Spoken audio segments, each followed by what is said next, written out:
A quick production note before we start today's show. This is the last episode of our first season. We'll be back in January 2025 with Season 2. For everyone who has supported the show by listening and subscribing, we want to say thank you. During the break, we hope you'll take a chance to catch up on any episodes you may have missed. And please tell a friend about the podcast. That really helps us. Without further ado, here's the show.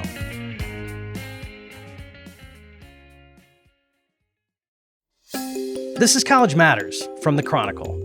I'm not trying to say like either I told you so or wow, look at all the foresight I had. But I do remember thinking the problem with the way this argument is being framed is going to get worse. 30 years ago, a little movie about a politically correct college landed in theaters. Not many people saw it at the time. But in its second life on cable television and home video, PCU became a cult classic. Set on the fictional campus of Port Chester University, the movie is a relentless send-up of what today we'd call woke politics on college campuses. On the rolling green lawns of Port Chester, you'll find a broad array of student activists. Among them, the Womenist, a group of militant feminists who are suspicious of all men. The Cause Heads, who find world-threatening issues and stick with them for about a week. And the Black Activists, whose leader sees a white devil's conspiracy around every corner. All of this is played for laughs. 3 decades on, PCU feels in some ways like a relic of 1994, but it can also be seen as a prescient satire, skewering the extremes of campus activism, language policing, and identity politics. Today on the show, we'll talk with Zak Penn, who co-wrote PCU along with Adam Leff, who was his classmate at Wesleyan College. Zak is a screenwriter and producer whose more recent credits include Free Guy and X-Men: The Last Stand. And hey, just a heads up, there's some mild cursing in this episode. We're excited to have him join us today on College Matters from the Chronicle. Jack, welcome to the show. Zak, welcome to the show. Sorry. That's okay, Zach. I make that mistake myself. Jack. Yeah. Sorry. No problem. Thanks for being here. I really appreciate it. So I want to dig into this movie. I've been thinking a lot about it. I want to dig into what it means in 2024. But before we do that, tell me what inspired you and Adam to write it in the first place. What inspired us was our experience at Wesleyan, period, which I probably can't say for almost any other, maybe one other movie I've done has been that personal, but it was literally based on my pre-frosh weekend at Wesleyan, just hanging out in this crazy house and being exposed. I mean, I was from New York City, so it wasn't like liberal politics were something that were far from my doorstep. But even so, I think all of us, no matter where you were coming from, it was kind of this bizarre, almost like funhouse tour through a totally different world where like language was different and social mores were different. It made this huge impact on us.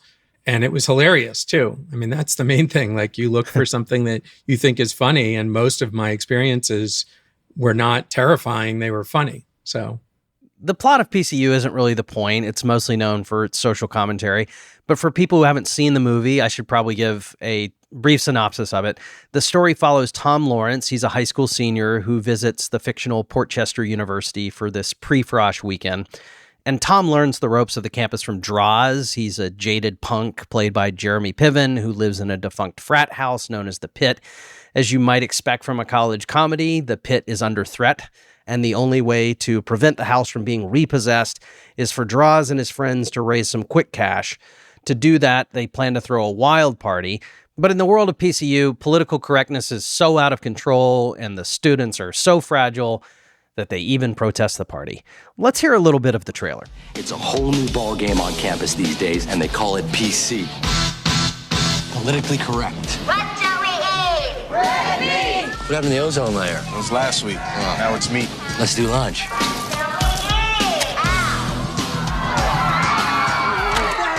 Pride of the Port Chester sports program, Tom. Hippie Olympics. But hey, it's the 90s. We'll take what we can get. Gays in the military now! Free Nelson Mandela! They freed him already. So I'm curious, Zach, how closely does the fictional PCU resemble the Wesleyan of the late 1980s when you were in school there? Obviously, it's very exaggerated, and it became more exaggerated as, you know, the production of the film went on in some ways. But a lot of it is just based on real stuff. I mean, a lot of it is, of course, some of the chants, some of the groups, some of the things that people say are things that people actually said to us. The hierarchy of grievance was something that came up all the time. It's metastasized into a different discussion these days, one which is somewhat repellent, but like the kind of who's had it the worst quality, it was something that was just everywhere you went. Based on identity sometimes? Oh, always. Always based on identity, politics, social constructs, anything. And the funny thing was, it was kind of like this overlay on life because we were still all college students. So we still behaved like college students, but like every once in a while, you'd wander to a party and there'd be a protest and it would be about something really obscure. I would say in some ways it's a more like violent and, it's in the way that the people chase him around campus, stuff like that. Obviously none of that happened. But there was like a firebombing in the president's office our senior year. That happened while we were at Wesleyan. But in any event, yeah. So like crazy stuff was happening while we were there. It just wasn't, we had to make some allowances. But the movie is deeply skeptical of activism from students, right? Oh, it is. Although it's also equally skeptical at the people who are so bent out of shape about activism. And that's something I feel today. If we want to jump right into the politics of it, when I look at things today, one of the things that we're trying to say in PCU is, look, all of you people who are getting like so bent out of shape about trying to be fair to women or not being racist, these are not difficult bars to jump over to act as though this is preventing you from having fun or having a sense of humor. The protests were kind of harsher than the protests themselves at times. And conversely, I always felt like so many of these groups and so much of the activism had gotten so consumed by language that language had become the issue. And that really feels like, I remember thinking, this is bad. Like some of these ideas are totally valid and should be listened to, and they're not going to be listened to because the language around them is so dense, off-putting, designed to piss people off. I'm rambling, but... No, but when you say language, you're talking about, there are scenes early in the film where the Jeremy Piven character is saying, don't call this college student a girl, call her a woman. Is that the type of thing you're referring to, that there was sort of policing around language? Yeah, although that is a fairly benign one. It's more when you need to learn the inside language in order to not offend. So, your first couple of classes at Wesleyan, you'd raise your eye. I remember I was in a class about Freud, with the thesis of which seemed to be Freud was like the worst person ever and also totally irrelevant, which prompted my question, then why are we learning about him?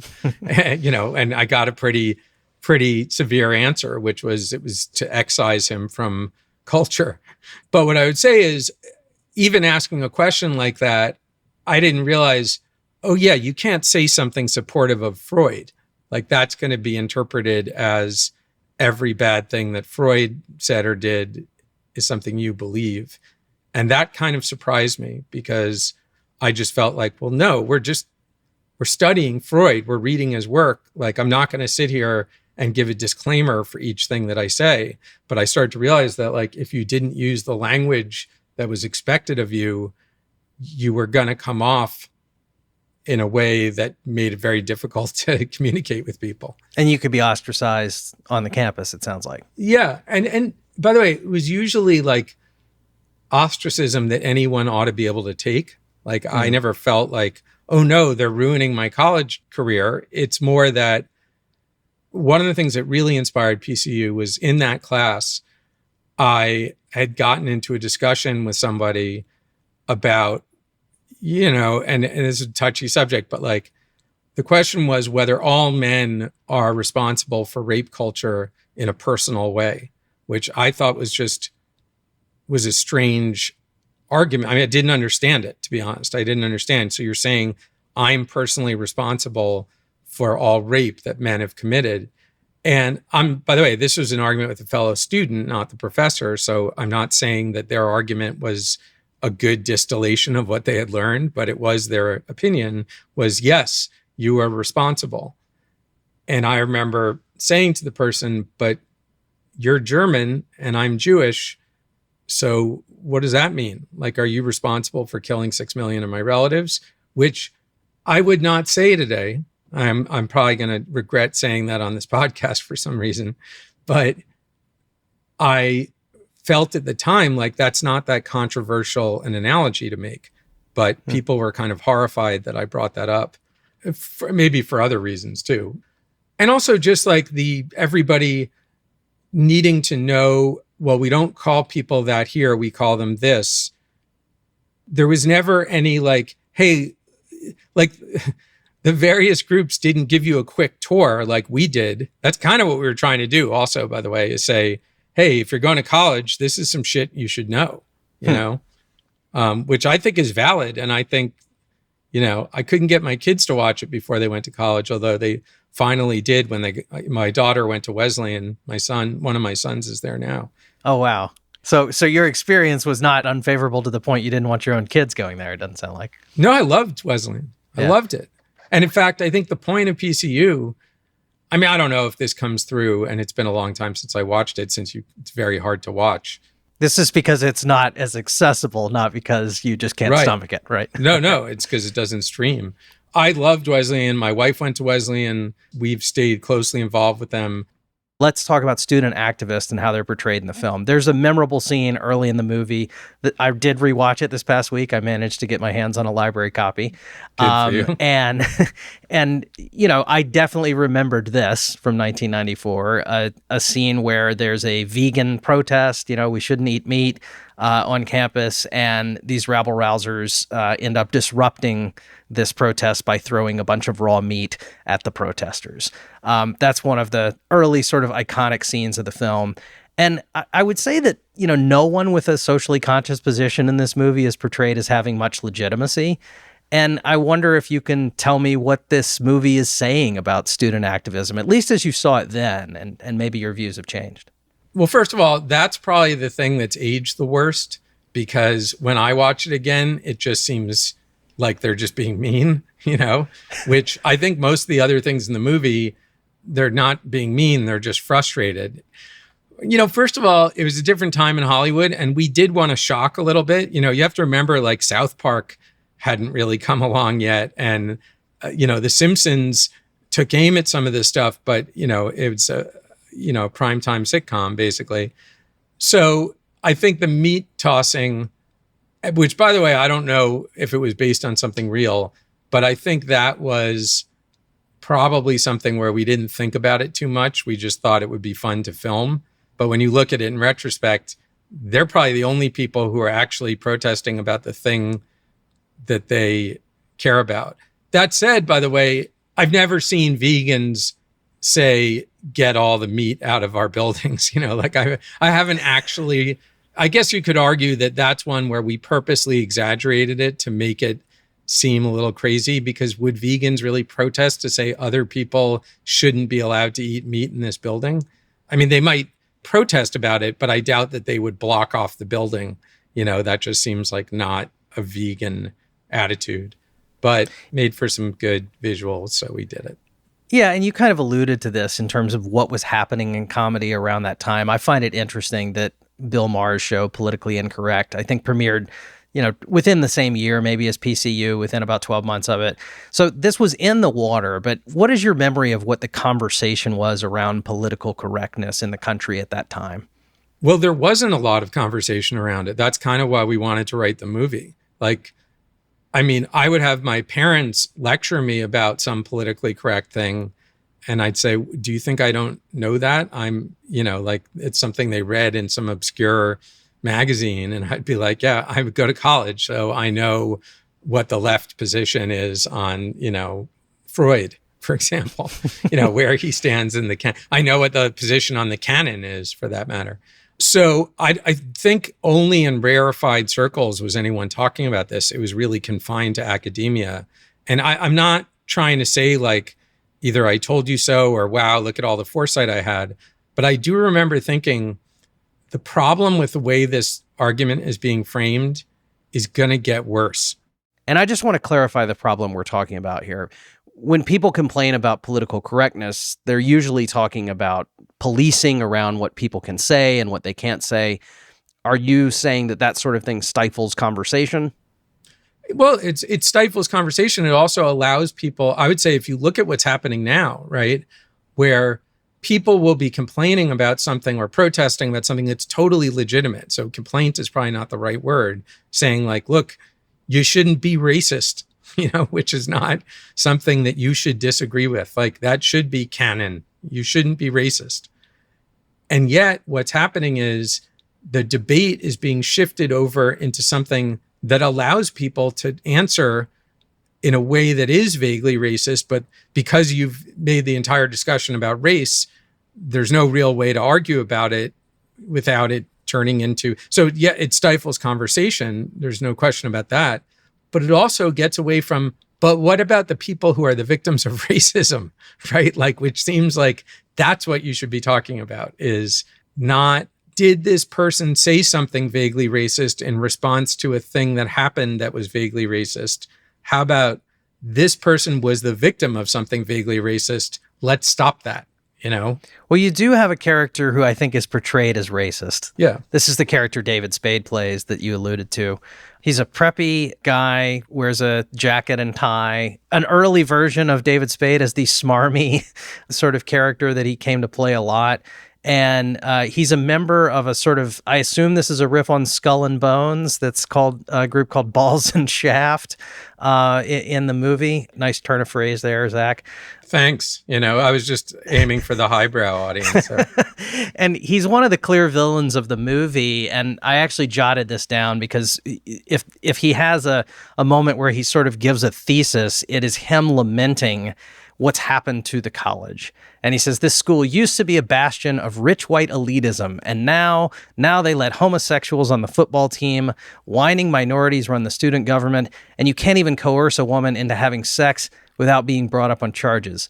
It's pretty clear the audience isn't supposed to like this guy, but there's Fair. a tension in the movie. I mean, on one hand, PCU seems to be saying that college students should go back to having some mindless fun like they used to, but you are also saying the good old days weren't so good for everyone. So what talk about how those two things might be in tension at all. When you look at the history of college campuses, that is totally a valid criticism.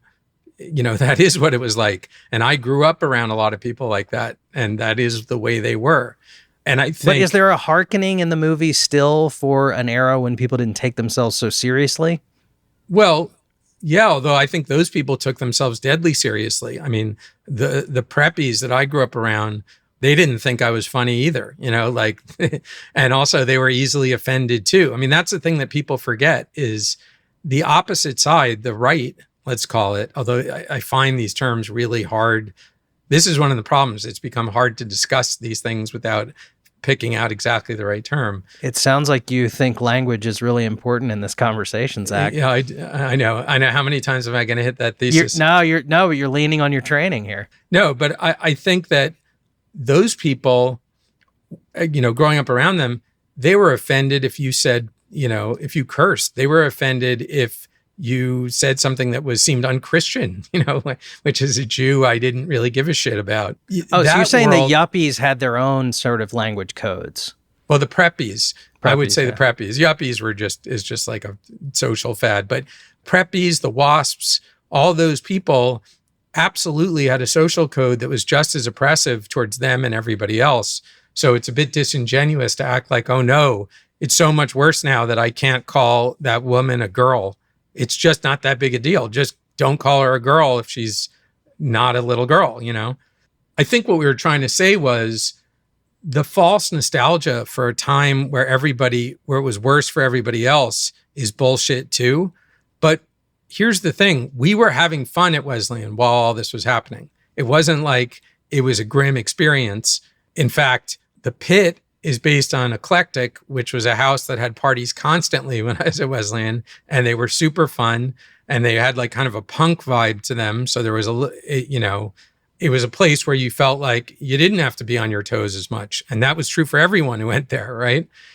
So to make a movie, you've got to find a way to exaggerate what's true of the campus. And I'd say that what we were feeling was, hey, we can all have a good time here.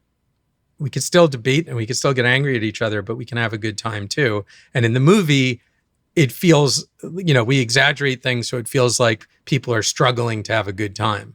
So when a good time was available to them, it wasn't like the campus was actually at war. As you said, I am deeply skeptical of student activism. It's often the most embarrassing activism, which is appropriate when the most embarrassing writing you do is when you're a student. The most embarrassing everything you do is when you're young. But yeah, I think we were just trying to get at what we saw as reality, which was times were more fun right now. There was no need to turn them back. That might be a better way to describe what our attitude was. To be fair, I think it's often true. People will be like, well, that might be what you wanted, but that's not what the movie's really saying.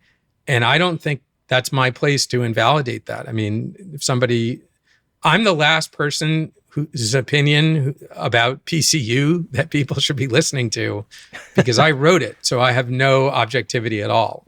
Well, I mean, it may be saying more than one thing, and that's okay. But I think one of the prevailing messages is we're not going to protest. We should stop this activity and we should have a good time and everybody should come to this party. And, as they put on the flyer, everybody gets laid. I mean, it does seem to be a call to be stupid, drunk college students as opposed to being people who are getting riled up about causes that perhaps they haven't interrogated fully. Is that unfair?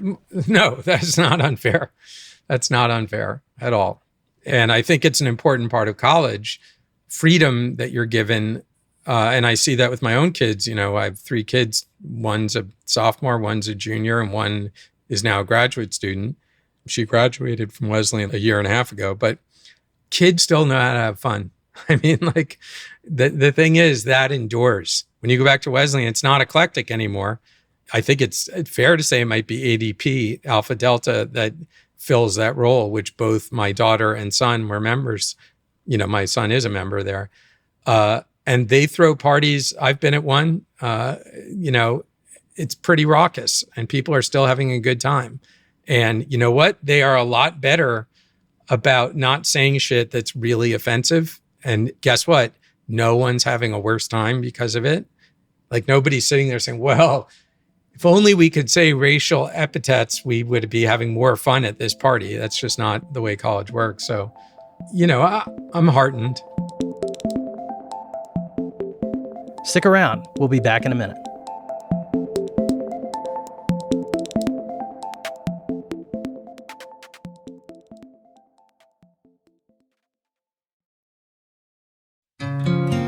If you're enjoying the show, do us a favor and subscribe on Apple, Spotify, or wherever you get your podcasts.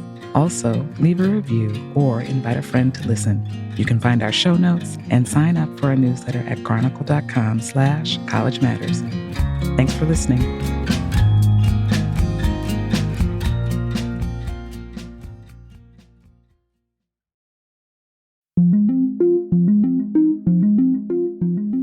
It's weird to say I'm wrestling with PCU 30 years later. I mean, I'm sure I caught bits and pieces of it, on cable over the years. I don't know until this week may have been the first time that I sat down and watched every scene all in a row. I think I'd seen every piece of it. Yep. And it is at its heart a comedy, but it is about something. And I've been trying to understand why it feels so much lighter than a debate that feels the same today that feels a lot darker. And what I mean by that is if we're talking about woke campus culture, there's just a different darkness to the conversation, to my mind, than there is about political correctness. And I wonder whether you think that's true and why you think that might be.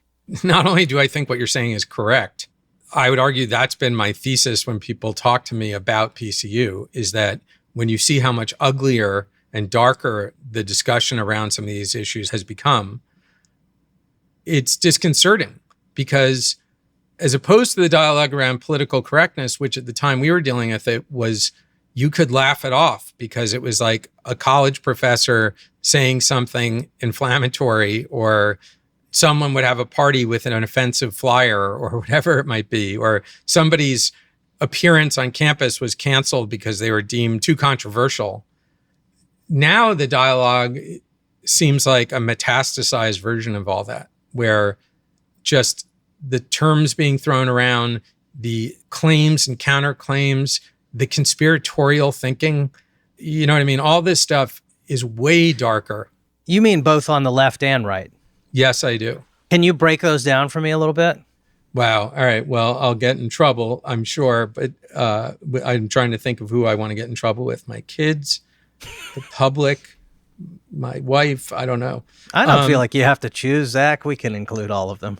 Okay, good. As long as they're all equally offended. No, I think that clearly, let's start with the right, that the kind of anti-woke, anyone who says anti-woke immediately loses some of my respect, because I do think there's a slightly racist intentionality behind it, because the term woke, I mean, I remember when people talked about woke, and it was from Black culture. It's not, this was about being aware of legitimate social injustice that I think people would have a really hard time denying, like, unless you believe slavery didn't happen or it was voluntary or something like that. Like most of the things that led into, at least in my understanding. But now when you hear people on the right talk about woke, they're basically using, I would say, like a racially charged term to invoke a conspiracy, like a dangerous conspiracy to take over America, which I think is utter bullshit. I mean, I think the left is in no danger of taking over America. That is a crazy notion to me. And the left in your movie, I think, they're spoil sports. They're lame. Their greatest sin. They're flailing. Yeah. Yeah, but they're as you say, they're not part of a vast conspiracy to remake the culture of the country or its politics. I mean, it doesn't seem to me. I don't want to speak for what you thought. No, they're not doing a good job of making it about their point, right? And I would argue that that is 100% true today. Before we leave the right, I am curious, though. Have you found yourself sort of unwittingly or not kind of identified as somebody who was, this is the guy who foresaw it all. Like he's, Captain Woke. Yeah. I mean, have you been like championed by right-wing ideologues who think that your movie is like an harbinger of things to come? Less than you might want. I mean, just for the pure attention and silliness of it. But yeah, but look, sometimes, I mean, I definitely read stuff about PCU, which feels like it was written by somebody who just didn't get it at all. Here's the thing. There's all these people on the right who think that what's happening in PCU is literally the status quo and that America is run by like extreme left socialists. You know what I mean? Like if you asked even the pit, like what are the worst, let's say you took the characters in the movie and say, who's the worst on campus? Their description would be, well, the ones who most get in our face are the wominists, but it's really like 11 of them. And it's mostly about like very specific language things, right? If you talk to people on the right now about the woke agenda and about, what we're talking about in PCU, they've categorized it as it's like the 1950s and the Soviet Union is trying to invade America. You know what I mean? That like they're imagining this like globalist conspiracy, which by the way, always sounds vaguely anti-Semitic to me as well. Even when it's coming from fellow Jews, it's just like, stop saying, like when you say globalist agenda and throw George Soros into it, I just feel like, what are you really trying to say to me? So if the anti-woke crowd is darker and more sinister than the oppositional forces portrayed in PCU, what about the modern day left, particularly on college campuses? Well, here's the thing. I don't think the left has traveled as far as the right has, because I think that there's certain issues that reliably I find the left's point of view to be a bit, I feel like they're missing the point or they're arguing about. By the way, what I see about the left, honestly, is its ineffectiveness.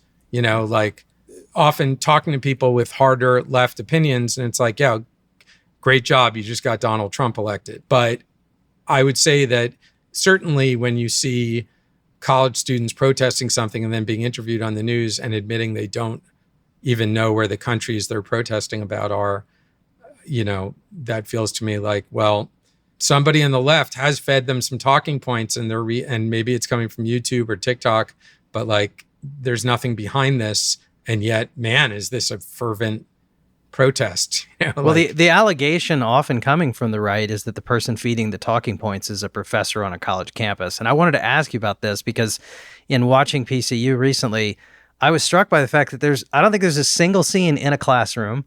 I don't know if there's a professor in the movie. Was that not on your radar as an issue at the time? Is there a reason? Or is this a budget thing? I don't know. No, you know what? It was totally on my radar because my whole experience started with that professor in that college class who was such a character. Right. I mean, I could tell you stories about him, just how crazy some things got in that class. So professors were hugely important. My wife was in graduate school to, working towards her PhD in comparative literature. So I was like steeped in the world of academia at that time. That I think is just a pure accident. The president of the university ends up kind of being the stand-in for the woke administration or the PC administration, it seems like. Right. I mean, we did have some subplots. We had a film department that was incredibly pretentious, and there was some other department that was depicted where we might have gotten into the professor teaching it. I will say this, I don't think it's a crazy accusation for someone to make that college students are getting some of their extreme ideas from their college professors. I would say you could go back to Aristotle and Socrates and Plato. You know what I mean? Like, of course they are. And of course the people on the left are getting their talking points from their professors. The question is, what are they actually doing?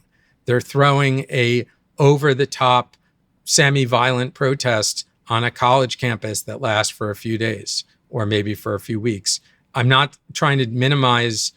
I know plenty of kids who've been the victims of like anti-Semitism, for example, during, this past season.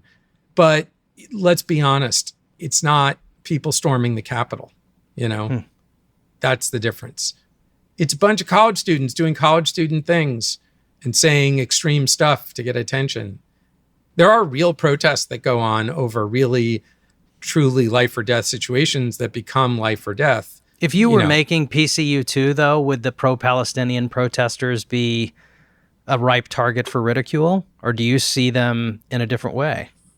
Put it this way, it would be hard not to target the woman I saw on TV who said, I'm not exactly sure where Israel is or where Palestine is, but it seems like it's bad, or whatever. Like that kind of like, I don't even know what I'm protesting about would have been, that would have been in PCU. Yeah, there's a line about Nelson Mandela and he's already been freed.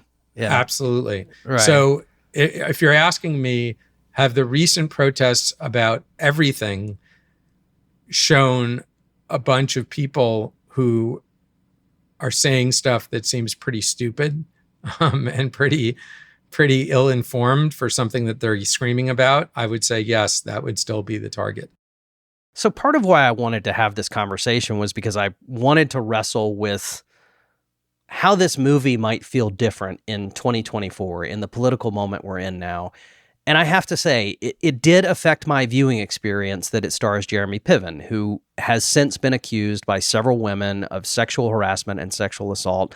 That is reporting from BuzzFeed that Jeremy Piven strongly denies. But I'm curious whether it affects how the movie holds up, or is it interesting to you that this actor, who is the hero of PCU, has been accused of something like this? It's only vaguely interesting. Here's the thing. One, it's confusing because I have a personal relationship with him, not just directly, but indirectly through his family. So, and I'm not going to speak to, nor can I speak to any of the things that people have said about him. There's no question. Look, you're watching the movie. I don't think it's fair to say he's been completely canceled, but there's no question that, because of those accusations, rightly or wrongly, it's affected his career, right? And it affects your viewing of it. But that's not for me to say whether that's justified or not. Like, I don't know. I don't know the answer to those questions. You mentioned at one point that this movie is not available on streaming. It's certainly not on any major service that I could tell. You can buy a DVD. I'm serious. You can buy a VHS tape right now of it on Amazon. And I found it at a library. What happened? Is there a story here? I don't know the story. I assume it has something to do with music rights or royalties that Disney now owns Fox, who are the people who made it. So usually with stuff like this, what's happened is they've decided that they either don't want to pay the royalties. They don't, like, part of it is how Hollywood is broken right now in terms of the way streaming works, where they don't make any money off of streaming their library because they're not selling advertising based on it, and they still have to pay royalties. So they just don't air it because they want to save a few literally they want to save, $1,000 or something by not airing it. One could argue that the big media companies, particularly those that own networks, should have some responsibility to stream their libraries because they're getting certain favorable terms from the government in terms of, if you own a network, how it's aired. It's a complicated subject. But you don't have any indication that this movie has become like politically toxic or something, and it needs to be buried. No. Okay. It's more we don't want to have to pay Elvis Costello for using Pump It Up or George Clinton. Probably. Or pay me and Adam Leff, residuals.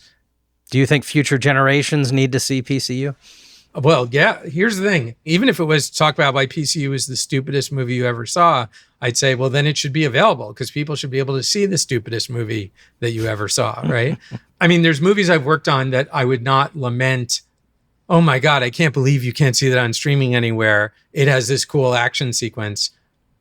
In general, I lament, as all people in this business do, when you work really hard on something, you're kind of counting on people having some ability to see it. But I also started in a time where it wasn't like it was a God-given right that everyone got to stream everything all the time.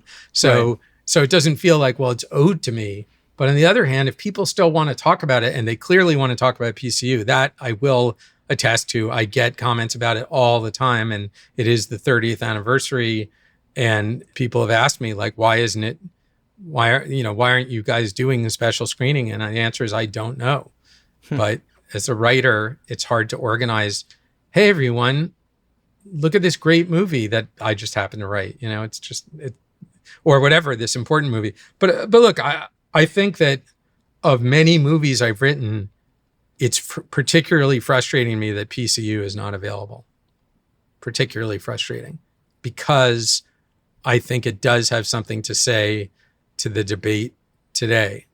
I mean, I guess I have one final question, which is, did it make you laugh when you watched it this time? There were definitely moments. There were a couple moments when I cringed. Yeah. But there are things that I found a lot more offensive, frankly, in Weird Science, watching that with my kid recently than PCU. I will say that. So. Yeah, because by the way, I cringe about things in PCU that are not as funny as they should be, which is like, that's really hard to watch. But I'm glad it made you laugh. It is always heartening to have people like at least be interested in the thing that you created is very satisfying. That is why you do this.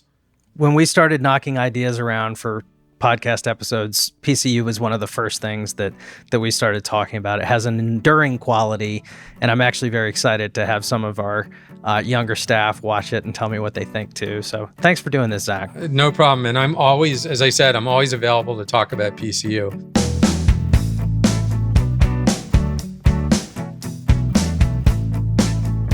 So before we go, I did ask several of my colleagues at the Chronicle to watch PCU and share some thoughts about it. I wanted to hear from a broad range of folks who went to very different colleges at very different times. Here to start off is Jasper Smith, a reporting fellow and 2024 Howard University graduate. I just finished PCU, and honestly, I thought the movie is pretty funny. As someone who was born in 2002, I definitely don't have the greatest idea of what college was like in 1994, but I thought it was really funny that this exaggerated perception of politically correct college was kind of similar to experiences that I had in college. So I thought that was funny. The movie honestly felt a lot like scrolling down Twitter in 2020. So some of those jokes honestly repeated themselves, but I thought it was cool. It was pretty funny. Now to Fernanda Zamudio Suarez, a producer on our show and a 2015 graduate of Louisiana State University. I went to a flagship public university in my home state. I went to LSU, go Tigers. And in my mind, I thought that private liberal arts education was like this. I thought that this was what liberal arts schools were like. So that's what I used to always picture for a liberal arts campus, is the PCU campus. I'll add that I used to think that small private liberal arts schools, colleges, were like the institution depicted in PCU. Because now that I've been at the Chronicle for 8 years, I've been a reporter myself, and I've read a lot of my colleagues' really smart work on various institutions. I've dispelled myself of that notion, but it's important to say that plenty of people, myself included, think that private liberal arts schools look kind of like the PCU experience. Emma Pettit, a senior reporter and 2016 graduate of Villanova University. Another part of the movie I really liked was when the president changes the mascot from a Native American character that was offensive to a whooping crane and says something like, you know, we're going to keep the crane in a cage and away from its natural habitat because of the dangers of that habitat. And I think that's just a really good metaphor for sometimes what colleges try to do with their students, or sometimes what students ask them to do, which is to police student life and their social lives in ways that are perhaps an attempt to mitigate danger or mitigate harm, but really lead to this kind of secluded, sequestered existence, or at least the impulse to have a secluded and more sequestered existence. I understand in the metaphor of the whooping crane, the impulse to keep a beautiful bird in a cage, but the only thing you're hurting is the bird in the long run. Len Gutkin, senior editor of the Chronicle Review and 2007 graduate of Bard College. I think the most prescient thing about PCU is that it's a movie about campus life that contains no college professors. So maybe unwittingly, PCU foreshadows the world described by the Johns Hopkins political scientist Benjamin Ginsberg over a decade ago in a really interesting book called The Fall of the Faculty. And that's a book about, as the title suggests, that in 2011, I think the year that he wrote the book, the increasing decline of faculty power in things like setting the curriculum, establishing policy, all of the things that come under the heading of faculty governance. In Ginsberg's telling, student demands on the one hand and administrative expansion or bloat on the other have systematically crowded out the faculty, and this sort of banquet of cultural and recreational therapeutic offerings on campus has come to supplant the classroom in the lives of students. In that sense, we're moving ever closer to realizing the world of PCU. College has never been less about professors, their scholarship, their teaching, their wisdom, than it is now. Brian Charles, a senior reporter and 2005 graduate of Purchase College at the State University of New York. So this is Animal House set in the 1990s, but almost like a parody spoof of Animal House, right? You take this young student navigating college and running into these kind of trope characters that you would imagine in college in the 60s and 70s, but definitely were there in the 80s and 90s. I think what's very interesting is like the idea that, you know, one, first of all, people can smoke on campus everywhere. No one could do that today. And just the kind of the irreverence for creating a politically correct culture. The sophomore jokes do land in some sense that they are poking fun at this overreach in attempting to satisfy people's need to be seen identity-wise. And it does ring of some of the things that we see in the battles we see on campus now between different groups based on identity and politics. And finally, Andy Thomason, assistant managing editor and a 2013 graduate of the University of North Carolina at Chapel Hill. Another resonant moment for me in the movie was when, at the end, the main cool character is making the speech to the assembled crowd at the bicentennial, and he's like, you know, it used to be us versus them, and now it's us versus us. And I'm sure everybody who watched this movie from the Chronicle remembered that one of the main messages that college administrators were telling us during the protests in spring and going back further this year was that the thing that really worried them about the protests over Gaza is that it was student against student, not student against administrator. And so the fact that that rhetoric was so trenchant that it was the culmination of a movie made in 1994 about campus politics is pretty striking.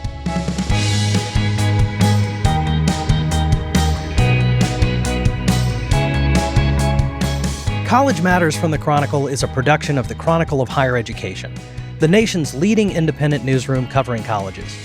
If you like the show, please leave us a review or invite a friend to listen. And remember to subscribe on Apple Podcasts, Spotify, or wherever you get your podcasts so that you never miss an episode. You can find an archive of every episode, all of our show notes, and much more at chronicle.com/College Matters. If you like, drop us a note at collegematters@chronicle.com. We are produced by Rococo Punch. Our podcast artwork is by Cottrell Thomas. Special thanks to our colleagues Brock Reed, Sarah Brown, Fernanda Zamudio Suarez, Laura Krantz, Carmen Mendoza, Ron Coddington, Joshua Hatch, and all of the people at the Chronicle who make this show possible.